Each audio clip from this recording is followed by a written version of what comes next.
What's going on, everybody? As you can see and hear, well, you can see it if you're watching this on YouTube, but if you're hearing this, we are now officially in a new era. I've been thinking and thinking and thinking for a few weeks, probably months, about a name for this YouTube show slash podcast, and it kicked my butt for the longest time. But as a creative, sometimes things just sort of make sense when they make sense. You can't really put a timestamp on it. You can't really force it. You can't really, goad it into happening. You just have to let it happen.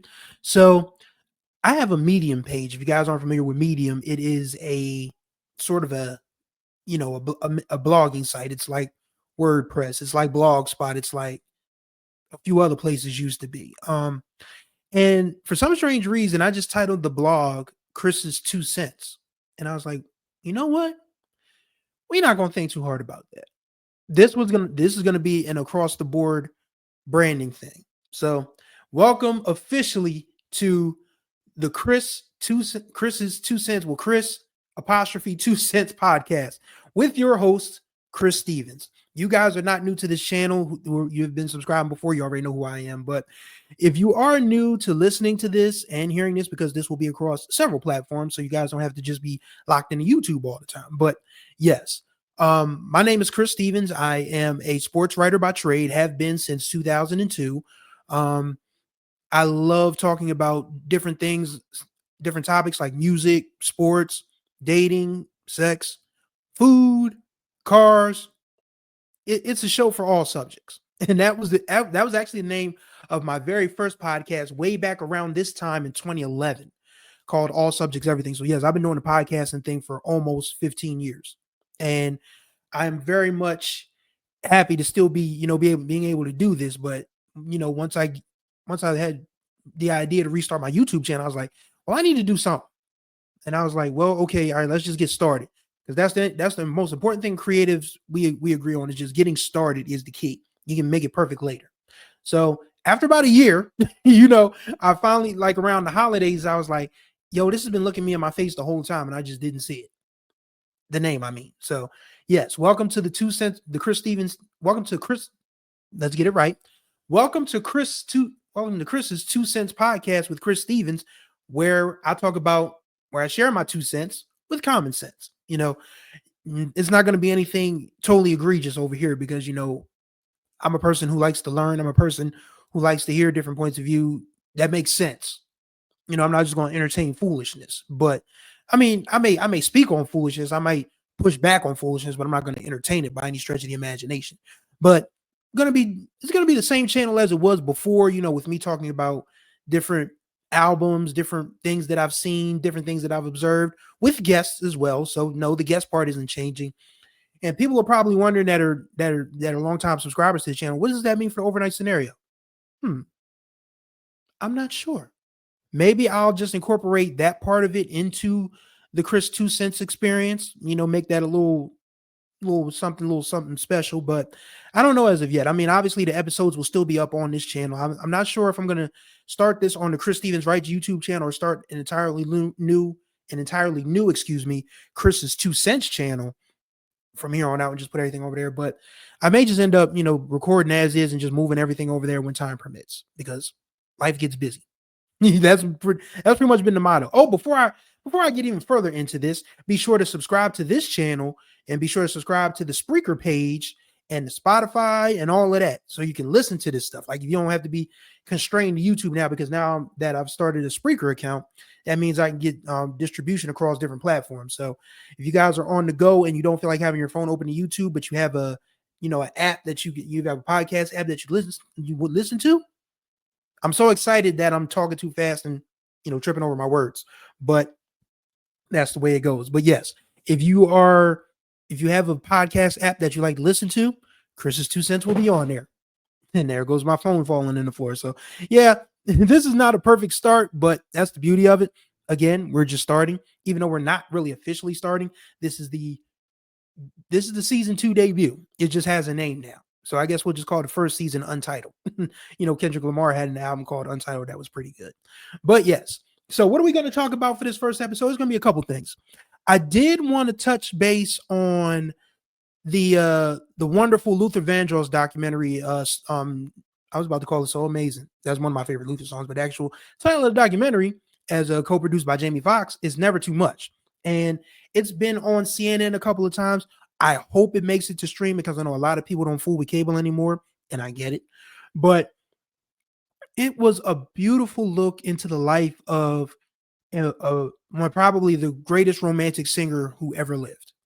And I know people are going to say, well, what about Frank Sinatra? Or what about this person? What about? No. Luther Vandross is the voice of romance.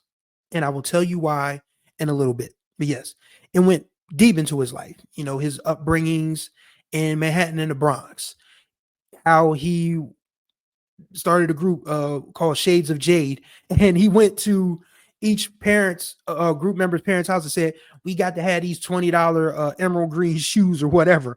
So, Luther was about his business from the time he was a teen. And then, working at the Apollo Theater as a teen, he got into a group called Listen My Brother, and they are all on the first season of Sesame Street. So Luther was about it from a very young age. And then, of course, he got into background sessions. He worked with David Bowie on the Young Americans album. He did jingles throughout the entirety of the 70s and the early part of the 80s before his albums, before he started recording his own albums, because he always says Roberta Flack fired him. But I think that's special, when someone of Roberta Flack's stature says, you're way too talented to be behind me. Get out of here, get your ass up front and be great. And so Roberta Flack deserves a ton of credit for that. I heard she wasn't doing too well, from a health standpoint, but I hope she's feeling better. And I hope she gets her flowers at every opportunity, because Roberta Flack is definitely one of the most important figures in Black music of all time. And for her to just say to Luther, like, yo, I like having you back here, but that ain't your destiny, bro.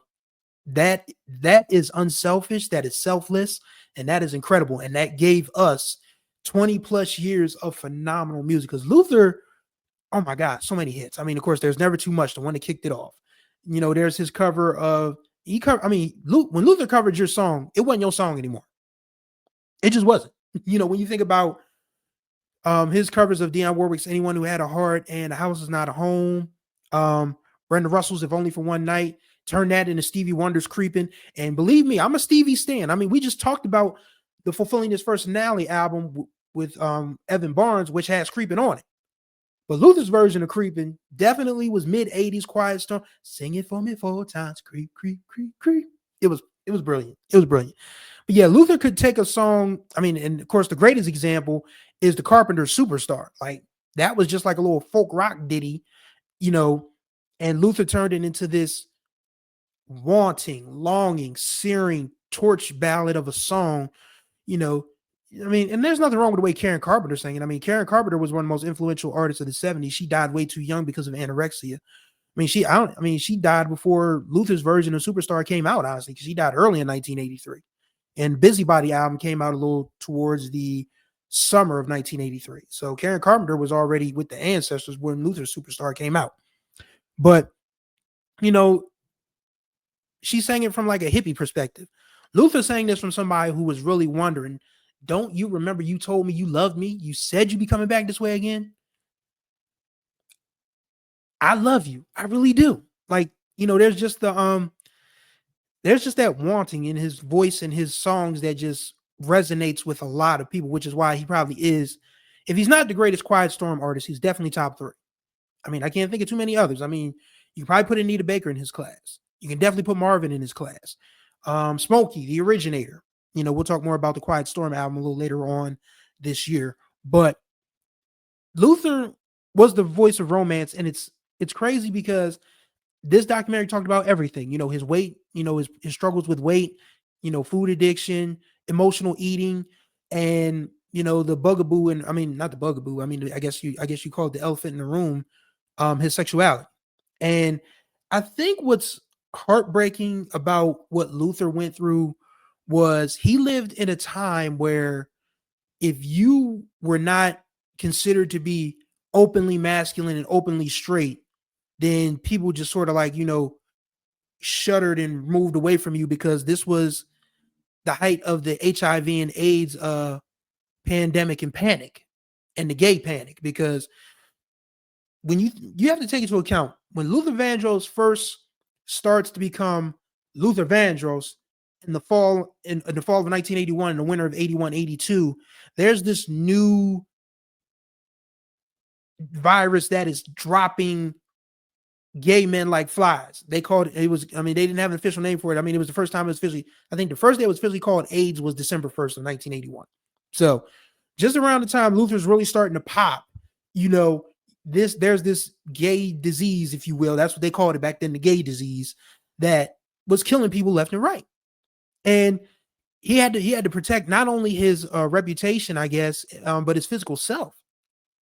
Because I mean, people literally had everyone thinking, you know, gay people are going to die because of this disease. I mean, or you're not supposed to be gay anyway because of, you know, the Bible and all of this stuff.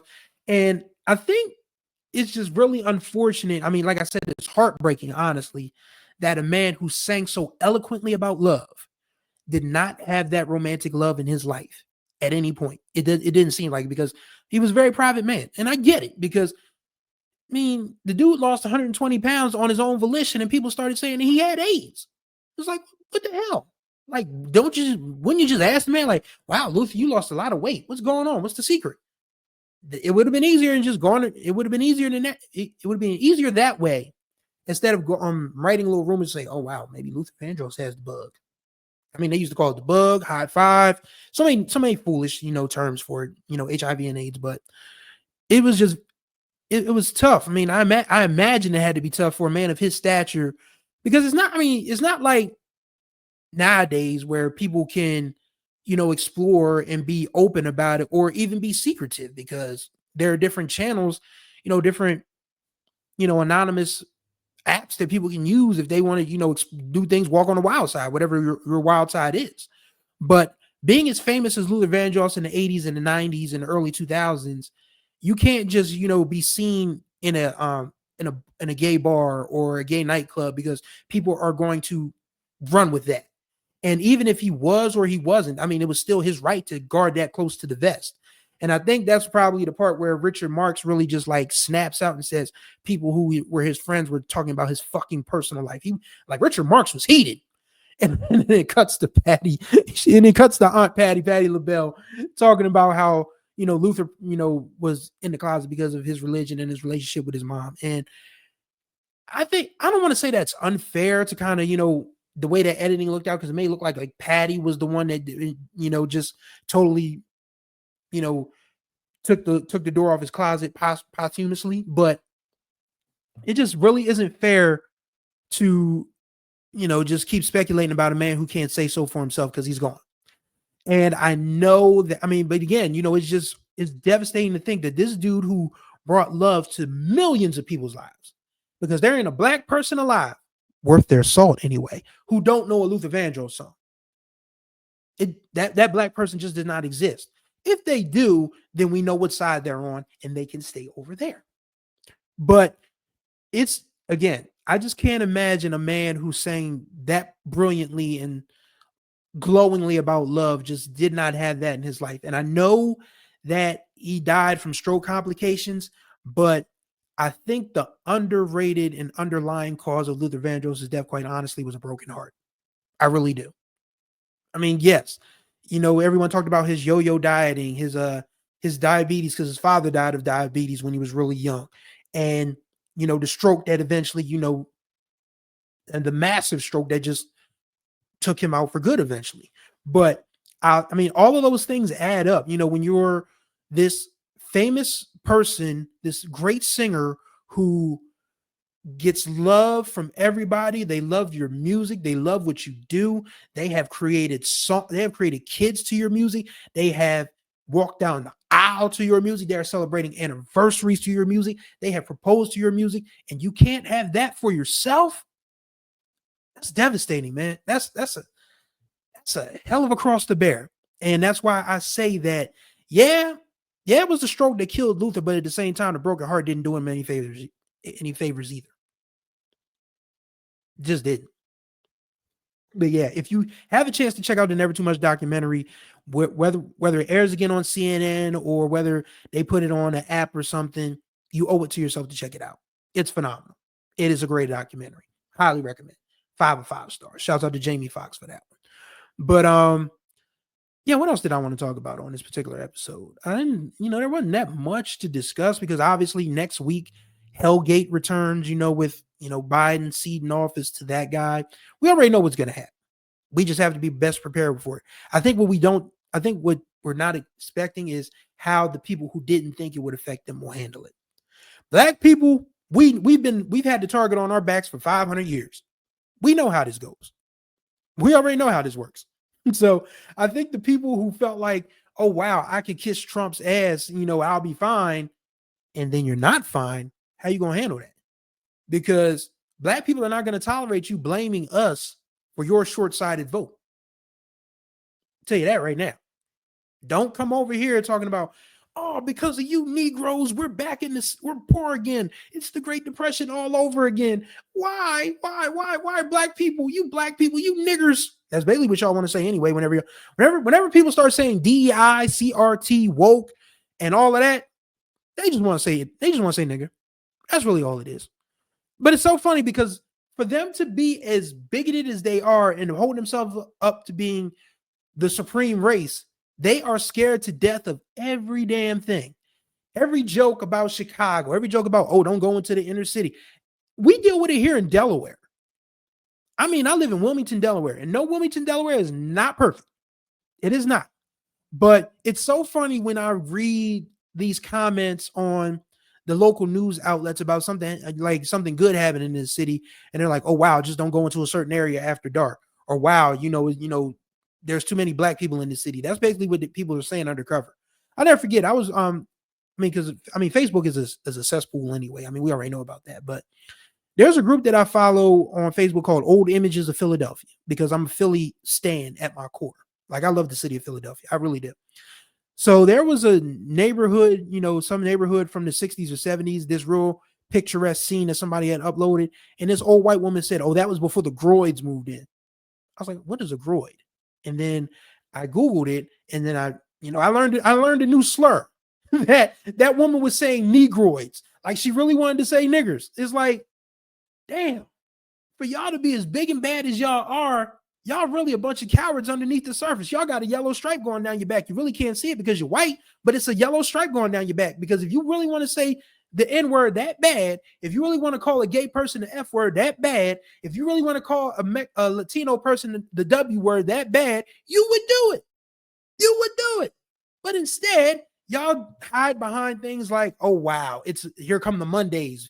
When I found out that white people were calling Black people Mondays because they hate Mondays, it was like, yeah. Racism is funny to a degree when you think about it. White people are just so upset that they aren't the only people on earth, is that they've come up with a whole code word for people that they hate, but at the same time are absolutely terrified of.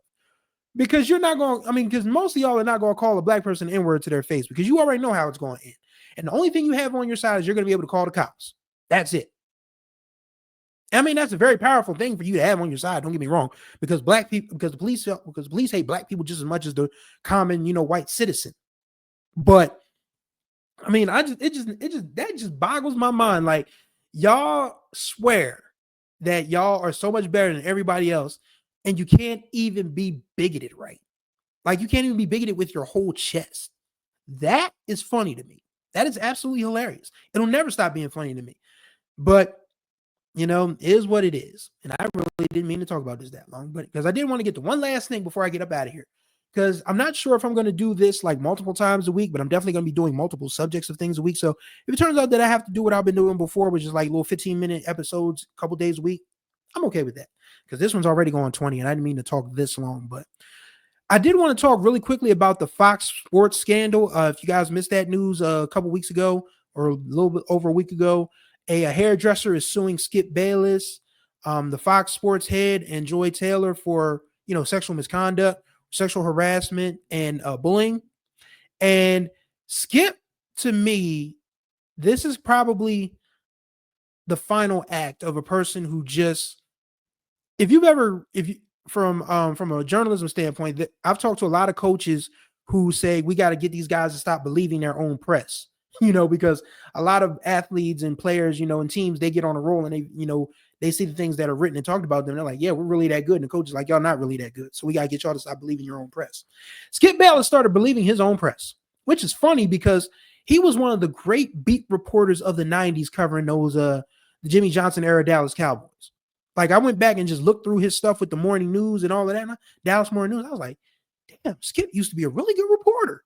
Because when I started, really paying attention to journalists and journalism and sports writers in general, it was him. It was, Woody Page, him and Woody Page on Cold Pizza. That was my first exposure to Skip Bayless.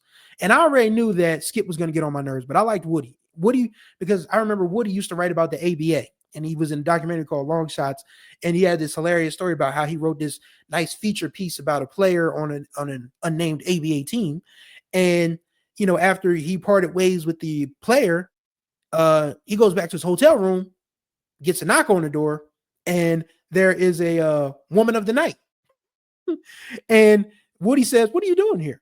And the woman of the night says, I've been paid for it. So-and-so said he'd like to tell you how much he enjoyed the feature you wrote about him. That is the 70s in a nutshell. Good journalists, you write good stories, and then the subject of the story sends a lady of the night to your room. That just is total 70s. It just is. But yeah, that was my first exposure to Skip Bayless. But yeah, Skip apparently propositioned this woman to the tune of $1.5 million, made a remark about her, father having 5 wives, and when Skip realized that her father was deceased and that he really had crossed the line, he kind of sort of, shoved her out the door. And I know people are going to get on Joy Taylor because people hate Joy Taylor. Certain people hate Joy Taylor. Like, I've always thought that Joy Taylor knew her stuff in sports. Obviously, she doesn't hurt that she's a fine woman, but she's also knowledgeable about sports. And she's talked about that. She's talked about how tough it is to be an attractive woman or a woman in sports in general. And that's why it's kind of disheartening that, she would not hear this woman's pleas for help.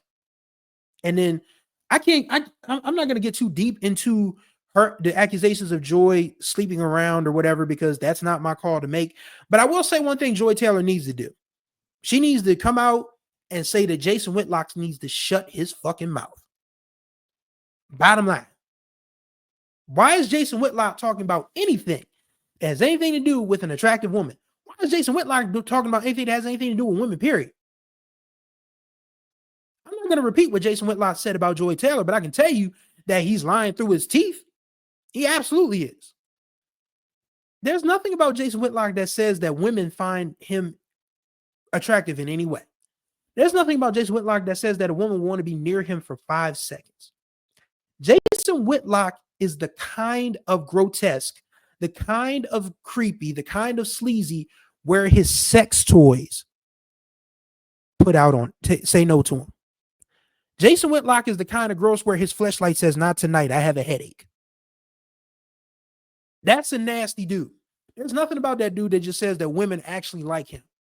He probably had a, a stripper call him Love one time and he freaked out. So that's where he thinks he's a ladies' man. But yeah, I guess that's the only thing I'd say Joy has to do is just say, Jason Whitlock, I wouldn't touch you with somebody else's coochie. But I get why she would. I get why she wouldn't get it at the time of day. But it's a lot to kind of parcel out when you think about it.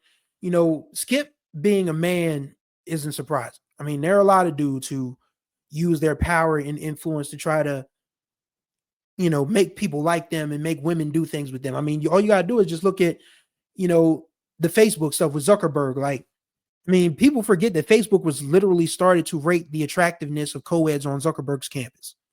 Like, we turned it into a social media site because, again, I mean, that's the important part. Anything social media is about the social part of it. It's about the people who make it there. That's why so many people are dropping Twitter. That's why so many people are dropping Facebook. We'll soon drop Instagram. They're all moving to Bluesky. TikTok is probably going to die a hard death because the kids don't seem to understand that there are different ways to learn about things than on TikTok. But hopefully we'll get back to that. But there's just so much about what Skip is doing is dead wrong because, number one, he's married. I know I believe with uncertainty, without any denial, I believe with certainty and without any doubt that his wife will wring his neck. She probably already has. But it's disappointing that, a dude who was once one of the great reporters of his time has just turned into a complete caricature of himself. He has. And it's really tough to watch. But again, I don't want people to start, skipping out on Skip, pardon the pun, and just laying everything on Joy Taylor, because it's clear that I've seen people say that Joy Taylor set women in sports back 20 years. No, because a lot of y'all don't like women in sports anyway. That has nothing to do with Joy Taylor.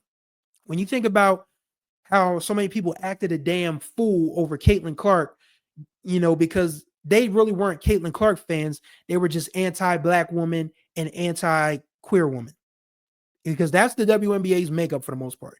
The league is 85% black, and a lot of the women in the league are lesbian, gay, bisexual, and the most recent trans player, Lake Clarendon, they retired. So I don't think there's a trans player now, but there was a trans player in the league last year, Lake Clarendon.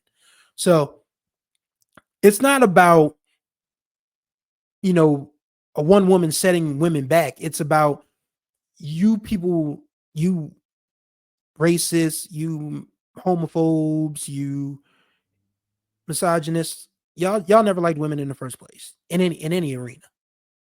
So sports is just one way of y'all to kind of gatekeep something that you swear belongs to you, but it really doesn't. So I'm not going to sit here and let people say, oh, wow, Joy Taylor set women in sports back. Bullshit. No, y'all never wanted women in sports in the first place. And this is just a convenient excuse for y'all to spew your nonsense. And it's not going to slide. Not over here anyway. I would ask y'all to be better people, but that's just beneath y'all, as we've seen. And the people that are going to be better, people who are already good people, they just have to band together and make things, a little tighter around the circle, so the piss poor people can, yell at themselves on Twitter or Facebook or whatever they want to do. Because that's the only way we're going to try to sort of make some inroads to getting back to a halfway decent society. I don't think America's ever been a halfway decent society, but we can at least try until we can't anymore. That's going to do it for the first new edition of the Chris 2 Cents podcast with Chris Stevens. Greatly appreciate y'all's time as always. Contact information will be in the description on YouTube. I think I can fit it in the description on Spreaker. I'm not sure yet, but there'll be ways to get in contact with me. Trust me. My Bluesky account is ChrisTheWriter. My Instagram feed is chrisstevenswrites. I have a Facebook personality page, facebook.com/chrisstevenswrites. That's ChrisStevensWrites. And if you want to get in contact with me, you could do so through two emails. There's my personal email, chrisstevenswrites@gmail.com, and Chris 2 Cents Podcast, ChrisTevenswrites podcast, podcast@gmail.com. That's all one word, by the way. No dots or anything in between. So thank y'all for watching and listening to this brand new start. Very excited to share this with you guys. Happy to have y'all along for the journey. Don't forget to like and comment on the videos on YouTube, so the algorithm can still pop there, and we can get more eyes and ears on this channel and on the podcast. So till the next time we speak, which will be soon, y'all be good or be good at it.